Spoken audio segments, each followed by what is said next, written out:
Chris Christie at the debate made comments after the debate about, your back and forth with Nikki Haley being somewhat about gender and having kind of a gendered undertone. What is your response to that? My response to that, it is sick when the Republican Party tries to become the party of identity politics, trying to emulate Kamala Harris like she's some hero.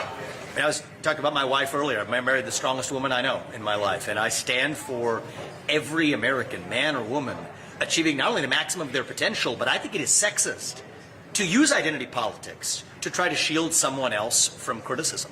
I think that is, and I've seen several women writing about this after the debate as well, who have found it offensive, the idea that somebody tries to use their gender, and Nikki Haley purposefully trying to play that card as a way to immunize herself from criticism. I think it's bad enough when the Democratic Party does it. It's even worse when Republicans try to play the same game.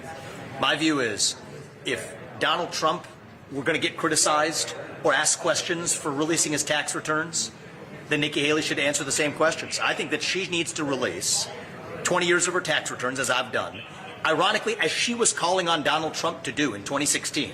She joined the Democrat call to call on Donald Trump to release his tax returns, and then has the gall not to publish her own.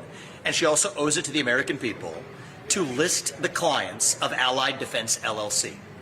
Who are the clients of your military contractor? If you're somebody who is clamoring for war, supporting the war in Ukraine and otherwise, you owe it to the American people to at least disclose that client list. That non-transparency is an abysmal indictment of the state of our politics, the state of the Republican Party, and blowing woke smoke, even if it's in the form of gendered commentary by her. That doesn't deflect. It's not going to work with me, certainly, to deflect accountability that we would bring to, as she was trying to do to Donald Trump. Well, now what goes around comes around, and playing the gender card should not be something that immunizes you from answering those basic questions. And so I call on her to do what I've done, call on her to do what she called on Trump to do, release her own tax returns, and release the client list of her military contractors so that the public knows whether her family stands to make money, as the Biden family has, from wars in Ukraine and elsewhere. She owes it to the American people to do that.